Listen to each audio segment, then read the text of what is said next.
Hello everybody, welcome to another daily dose of gaming news and all that good stuff. And we got today it's Sunday, so not much happening today.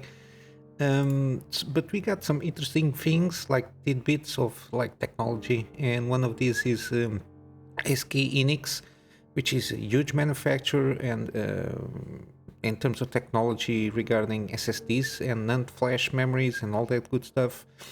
They're supposedly bringing 300 layer NAND flash. They already have the 238 layer for the NAND flash memory from what I was from last year.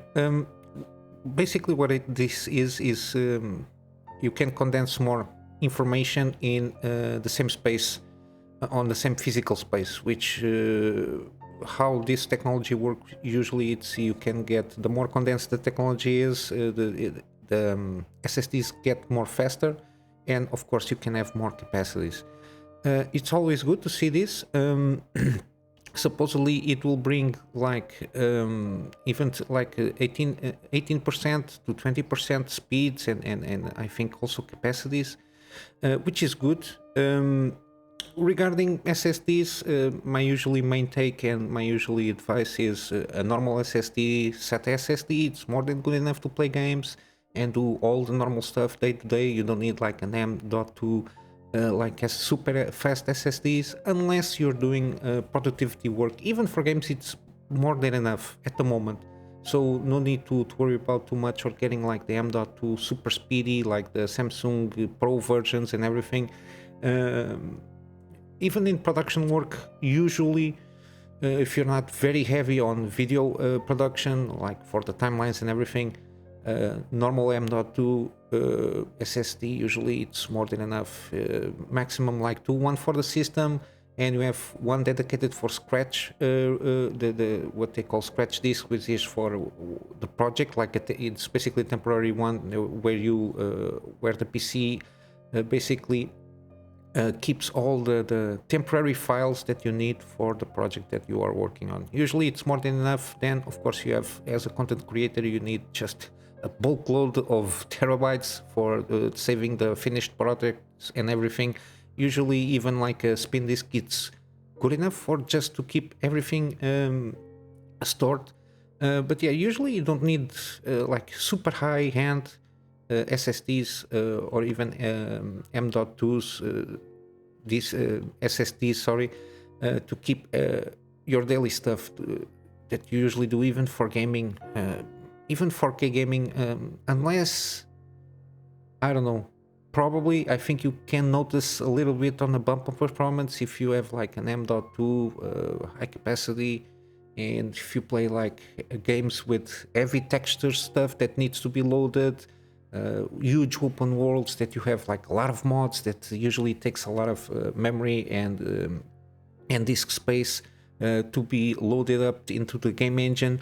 That might be a situation when you notice some kind of performance. Otherwise, usually it's all about the GPUs and the VRAM of the GPUs for 4K gaming and high texture mods and everything that you usually have on the PC gaming stuff. Yeah, basically it's it. It's always good to see they are still improving, even though all the things happening around the world. Technology still thrives to get more advanced and better. There is also supposedly for AMD stuff, there is like a BIOS updates for the X670 and the B650 BIOS motherboards. This is not the final one, so it's kind of a beta thing to support 24 and 48 gigabytes DDR5. Again, you don't need these huge high capacities of unless you are a very heavy production creator, that you need the more RAM that you have, the better. Unless for a normal user, even for gaming, again, what you will notice more usually it's good GPU, a decent CPU that can keep up with your GPU. And in terms of memory, usually 32 gigabytes is more than enough. 2 sticks of RAM, like my advice is two sticks of 16 gigabytes. And in the case of this AM5 platform for AMD, 6000 megahertz, low timings like around 30 to 30. I think it's the best one, or even like in the 30s. It's more good enough for gaming. And AM4 for AMD, usually it's 2 sticks of 16, 3600 megahertz, and timings around 16. It's the top notch. Even 18, it's more good enough, because if your CPU doesn't have the 3D cache, it will improve better with timings. It scales better with the more tight the timings are. But if you have like a 3D cache, like a 5800 X3D, the timings are not that important, because the cache of the CPU will handle better everything that you throw at it. But yeah, don't go try to think that you need to have 24 gigabytes or 48 gigabytes DDR5 kits and everything. You don't need. It's good to see this kind of bleeding edge technology coming up, but take a deep breath. Your system is good enough to handle what you are going to throw at it, and even if you want to upgrade, no need to upgrade to the bleeding edge of things. You pay more. The performance, we will not notice too much between what it is already. In this case, AM5, like a B60 BIOS is motherboard is good enough for everything that you go at it.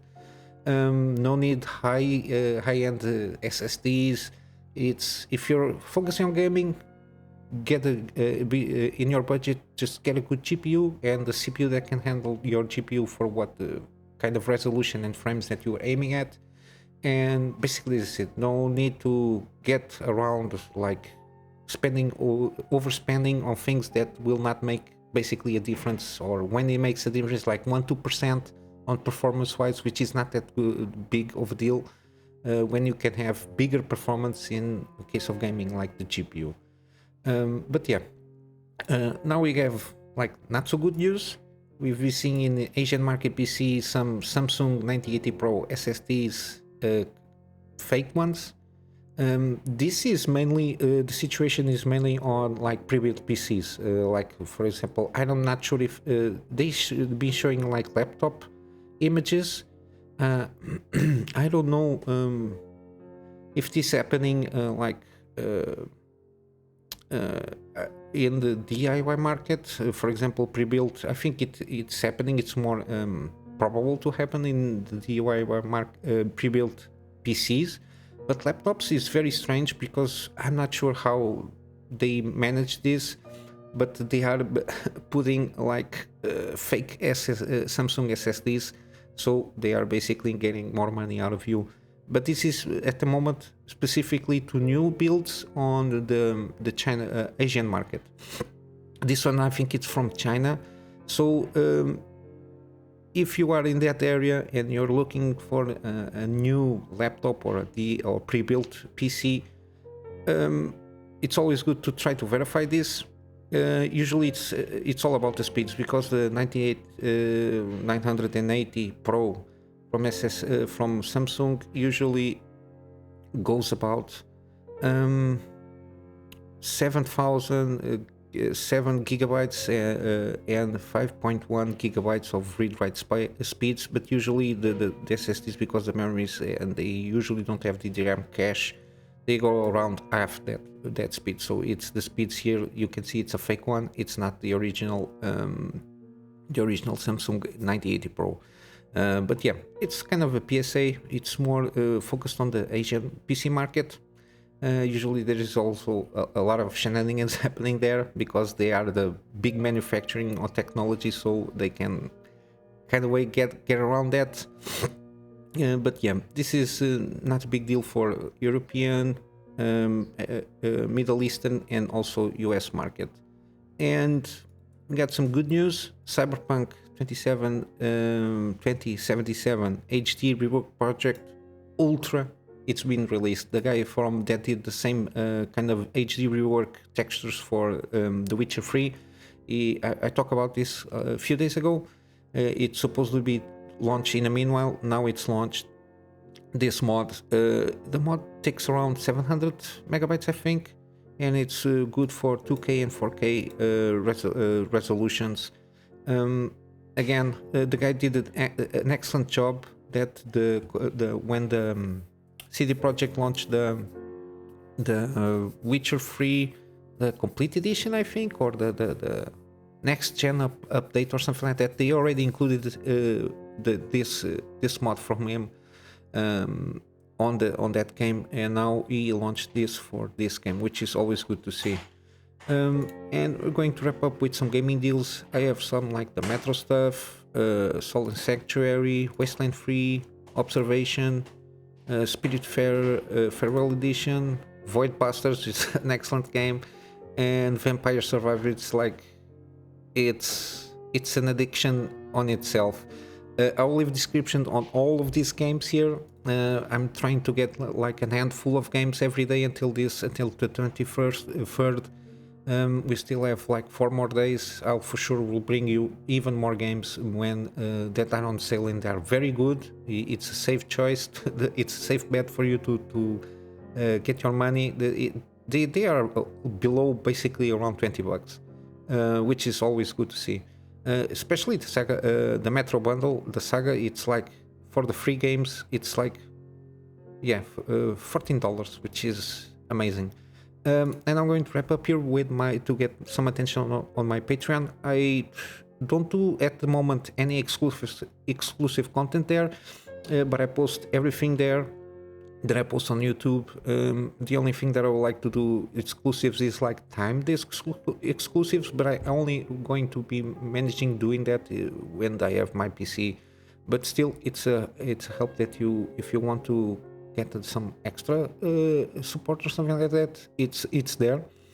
But yeah, basically that's it, guys. I'm going to wrap up here. I hope you have a wonderful day. I will see you in the next one. So until then, Kunamy Master out.